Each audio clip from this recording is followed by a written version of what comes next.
In order to buy textbooks, first thing you'll want to do is hover over the textbooks option in the menu here and click buy textbooks.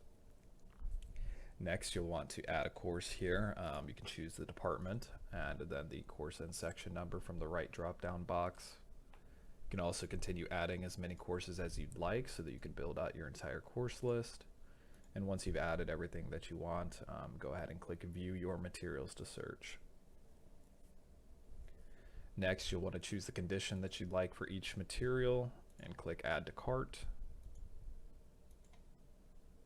And then once you've added all the materials you desire to purchase, click Continue Checkout at the top. Here you can review your cart, and if all of that looks good, click Continue Checkout again.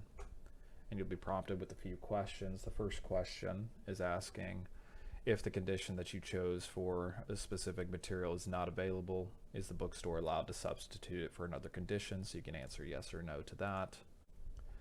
The second question is asking if you've placed your order but it has not yet been processed and the instructor adds materials to the course, would you like for those to be automatically added to your order?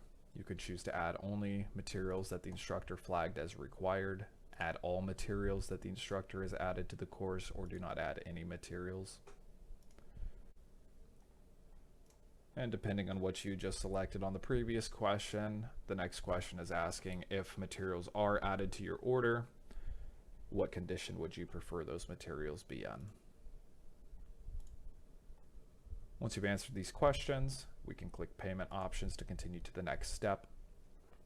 Here's where you'll want to log into your bookstore account. If you do not have a bookstore account login yet, you can click Register here, and it'll take you through the registration process. Next, you'll need to choose whether you'd like to pick up your order at the store or to ship your order.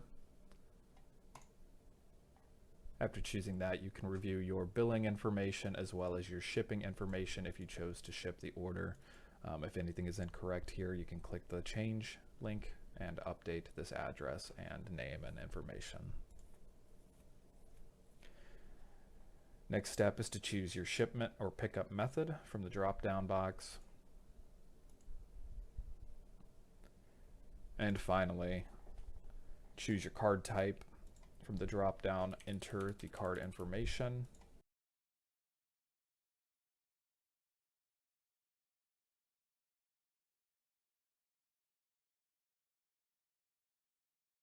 If you have any additional comments for the bookstore, you can enter those here in the order comments field. And if everything looks good, go ahead and click Submit Payment.